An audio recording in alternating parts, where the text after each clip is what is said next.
As a victim services volunteer with the RCMP for 12 years, I spent a lot of time with people facing difficult life circumstances. I think all those experiences allowed me to be comfortable talking with people in tough situations. So when I was asked to become a patient experience advisor at the Red Deer Hospital, it just felt like the right fit. Those first few days on Unit 31 were a little awkward, sitting in the rapid rounds, not knowing any of the words people were using, feeling like the nurses and doctors didn't really trust me because they didn't think I should have access to MedWorks reports. But it was the MedWorks reports that prepared me for my conversation with a blind woman with kidney issues who was on the unit one day. As I walked into the room, I introduced myself, making sure to sound interested and happy, just like an old friend dropping in to say hi. And just like old friends who hadn't seen each other for a long time, we started chatting about her health. She shared with me about her health conditions, the tests, the treatments and medications that help manage her medical issues. She told me that she lived in an old house with her son and was in the process of having it renovated so she could sell it and relocate to a larger city.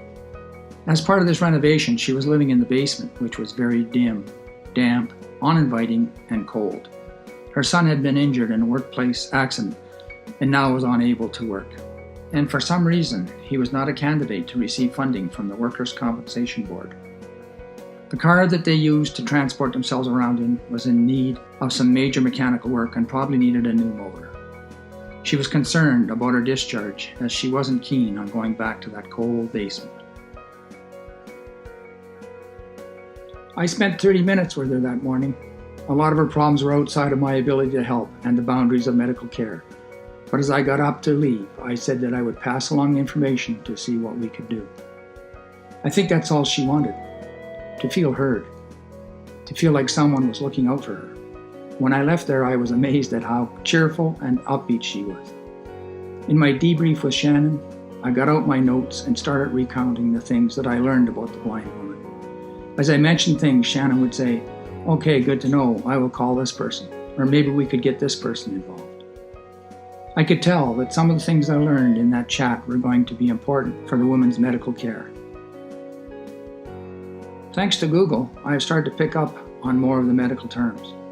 And now, after a year in the unit, the nurses and doctors just see me as part of a team.